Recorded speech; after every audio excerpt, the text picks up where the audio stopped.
মুদ্রাস্ফীতি কমানোর জন্য সুধার নীতি সুধার বাড়ানোর কথা বলা হয়েছিল গতকালকে বাংলাদেশ ব্যাংক এটা ঘোষণা করেছে, কিন্তু গত 6 মাসে দেখা গিয়েছে যে 9% থেকে বাড়িয়ে 12% করার পরও মুদ্রাস্ফীতি কমে, আবারও বাড়ানোর সিদ্ধান্ত নিয়েছে। বিষয়টা কি?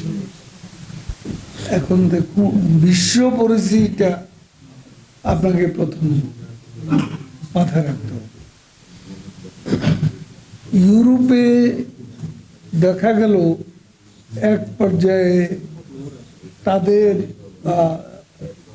ইনফ্লেশন 5 বা 5+ এ পর্যায়ে নেমেছে।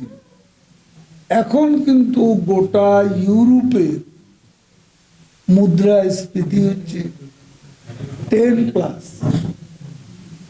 আবারও কিন্তু এটা উঠে গেছে। এখন বিশ্ব পরিস্থিতি উঠানামা করতেছে, অর্থনীতি অলরেডি বিশ্ব ব্যাংক এবং ওয়ার্ল্ড ইকোনমিক ফোরাম তাদের সর্বশেষ যে পূর্বাভাস, সেই পূর্বাভাসে যে কথাটি আছে সেটা হলো যে 2024 সালটাই স্লোডাউনের মধ্যে যাবে, অর্থনীতির স্লোডাউন। কাজেই এখানে উঠানামা বিষয়টা, বাজার পরিস্থিতি এগুলো এখন এক জায়গায় থাকছে না, এটা আসলে আপ অ্যান্ড ডাউন হচ্ছে। এই অবস্থায় সুনির্দিষ্ট কোনো মন্তব্য করা সম্ভব নয়। আজকে আপনি দেখুন সমস্যাটা কত দিকে, একদিকে ইউক্রেন, ওদিকে গাজা, নতুন করে এখানে আবার সুদান তো আছে, তারপর আবার যেটা হচ্ছে সেটা হলো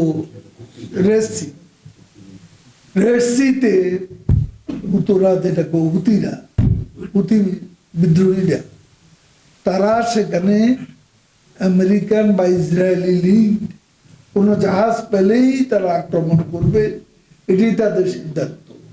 প্রতিবাদ হচ্ছে গাজা ইসরায়েলি হামলা, এর প্রতিবাদে তারা আজকে এই বিষয়টি তারাও যুদ্ধে চলে গেছে।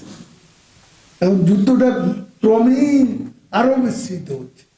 যুদ্ধটা বিস্তৃত মানে বিশ্বে সংকটটা, বিশেষ করে অর্থনৈতিক সংকটও বিস্তৃত, এটাই খুব সম্ভব। এবং আমরা উন্নত দেশগুলো যেখানে সংকটে, সেখানে আমরা কিভাবে, আমাদের এখানে কোনো কিছু স্থায়ীভাবে যে সময়ের মধ্যে সময়ে অর্থনীতির অবস্থা থাকবে, মূল্যস্ফীতি অবস্থা থাকবে, এমন কথা তো আমরা বলতে পারি না।